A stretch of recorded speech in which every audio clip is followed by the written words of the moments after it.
কিছু কিছু এমন সবজি আছে যেগুলোর নাম শুনলে অনেকে মুখ ঘুরিয়ে নেন। সবাই বলেন খেতে ভালো লাগে না। কিন্তু প্রত্যেক দিনের সাধারণ সবজিগুলোকে যদি একটু অন্যভাবে একটু টুইস্ট দিয়ে রান্না করা হয় তাহলে সাধারণ সবজিগুলো হয়ে ওঠে একদম অসাধারণ। হ্যালো এভরিওয়ান, আমি মিতা। স্বাদের সফর চ্যানেলটিতে জানাই আপনাদেরকে অনেক অনেক স্বাগত। তো তার মধ্যে একটি সবজি হচ্ছে কচু। তো কচু দিয়ে আজ আমি এমন একটি রেসিপি আপনাদের সাথে শেয়ার করব, যেটি একবার যদি আপনারা এভাবে বানিয়ে দেখেন তাহলে হয়তো আপনারা ভাববেন যে কচু দিয়েও এত সুস্বাদু একটা রান্না হয়, সেটা হয়তো জানা ছিল না। তো চলুন শুরু করা যাক আজকের রেসিপিটি। তো এখানে আমি কচু নিয়েছি, প্রায় 400 গ্রামের মতন কচু নিয়েছি। কচুগুলোকে ভালোভাবে ধুয়ে পরিষ্কার করে নিয়েছি, দিয়ে এগুলোকে ভালোভাবে সিদ্ধ করে নেবো।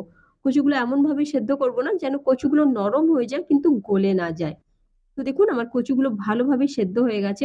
তো এই স্টেজে আমি গ্যাসের ফ্লেমটা বন্ধ করে দিয়ে জলটা ঝরিয়ে কচুগুলোকে ঠান্ডা হওয়ার জন্য রেখে দিয়েছি। এবার যতক্ষণ কচুগুলো ঠান্ডা হচ্ছে আমি এদিকে বাকি জোগাড়গুলো করে নিচ্ছি।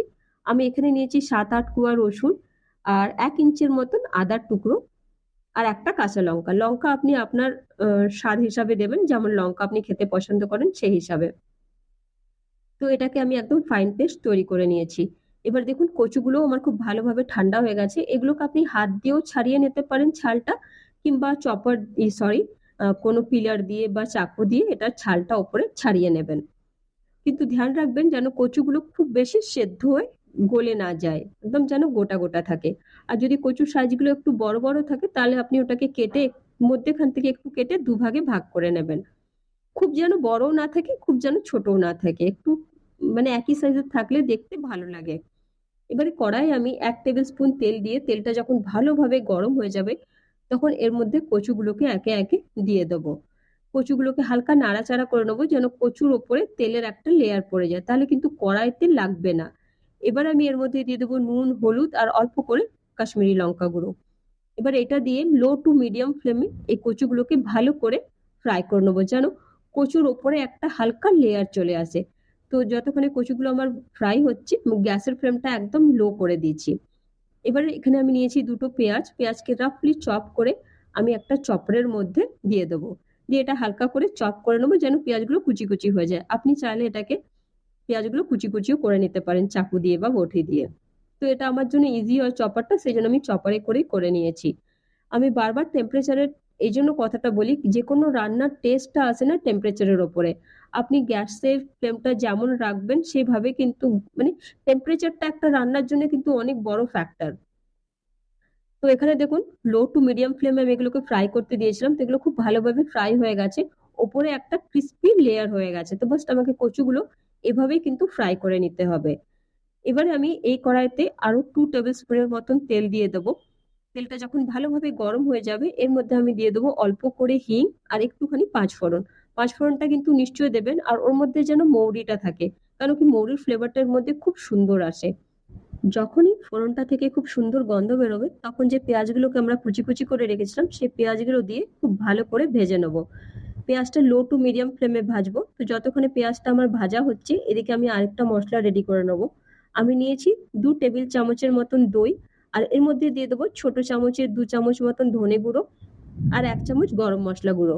এই মশলাগুলোর সাথে দইটাকে খুব ভালোভাবে ফেটিয়ে নেবো। তো দেখুন আমার এই মিক্সচারটাও রেডি হয়ে গেছে। এবার এটাকে আমি সাইডে রাখছি আর একবার পেঁয়াজটা চেক করে নিচ্ছি। তো পেঁয়াজটা খুব ভালোভাবে ব্রাউন হয়ে গেছে। এবার আমি এর মধ্যে যে আদা রসুনের পেস্টটা বানিয়ে রেখেছিলাম এই আদা রসুনের পেস্টটা আমি এর মধ্যে দিয়ে দেবো। আদা রসুনের পেস্টটা দিয়ে এটাকে খুব ভালোভাবে ভেজে নেবো ততক্ষণ অবধি যতক্ষণ না আদা রসুনের যে কাঁচা গন্ধটা আছে সেটা চলে যায়। যদি এখানে মশলাটা একটু পুড়ে যায় তাহলে আপনি অল্প গরম জলে ছিটে দিতে পারেন। এবারে এর মধ্যে দিয়ে দেবো আমরা কিছু শুকনো মশলা, স্বাদ মতো নুন, হলুদ আর অল্প করে লঙ্কা গুঁড়ো। এগুলো দিয়ে মশলাটাকে খুব ভালোভাবে ভেজে নেবো। তারপরে আমি এখানেতে দুটো টমেটোকে পিউরে করে রেখেছিলাম। তো টমেটোগুলো বেশি টক নয়, তো মিডিয়াম সাইজের দুটো ছোট ছোট টমেটো ছিল, সেগুলো এখানে পেস্ট করে এটাকে দিয়ে দিয়েছি। টমেটোটা দিলে কি হয় এর মধ্যে কালারটা খুব সুন্দর আসে। তো টমেটোটাও দিয়ে এটাকে খুব ভালোভাবে মশলাটাকে ফ্রাই করব। হালকা ঢেকে ঢেকে ফ্রাই করব যেন টমেটোর যে কাঁচা গন্ধটা থাকে সেটা যেন চলে যায়। তো দেখুন সাইড দিয়ে তেল ছেড়ে দিয়েছি, মশলাটা খুব ভালোভাবে কষা হয়ে গেছে।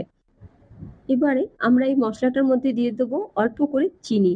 চিনিটা অপশনাল, আপনার ইচ্ছা হলে আপনি দিতে পারেন, কিন্তু দিলে টেস্টটা এনহ্যান্স হয়, কেন কি এর মধ্যে আমরা টমেটো, দই সবগুলো ইউজ করবো, তো টেস্টটাকে ব্যালেন্স করার জন্য চিনিটা একটু ইম্পর্টেন্ট। এবারে চিনিটা দিয়ে হালকা নাড়াচাড়া করে যে দইয়ের মিক্সচারটা আমরা বানিয়ে রেখেছিলাম সেটা দিয়ে অনবরত ভালো করে নাড়তে হবে। টমেটোটা দেওয়ার ফলে এর মধ্যে কালারটা খুব সুন্দর আসবে, আর দইটা ইউজ করার জন্য এর মধ্যে একটা ক্রিমি টেক্সচার আসবে। তো একটুখানি খেয়াল রাখবেন দইটা যেন খুব বেশি টক না হয়। যদি টক হয় তাহলে কিন্তু দইয়ের পরিমাণটা একটুখানি কম করে দেবেন। দিয়ে কচুগুলোকে দিয়ে মশলাটা দিয়ে খুব ভালোভাবে নাড়াচাড়া করতে হবে।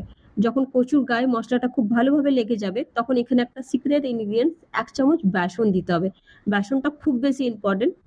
বেসন দিয়ে লো ফ্লেমে এটাকে ভালোভাবে ভাজতে হবে, যেন বেসনের যে কাঁচা একটা ফ্লেভার থাকে সেটা যেন বেরিয়ে যায়।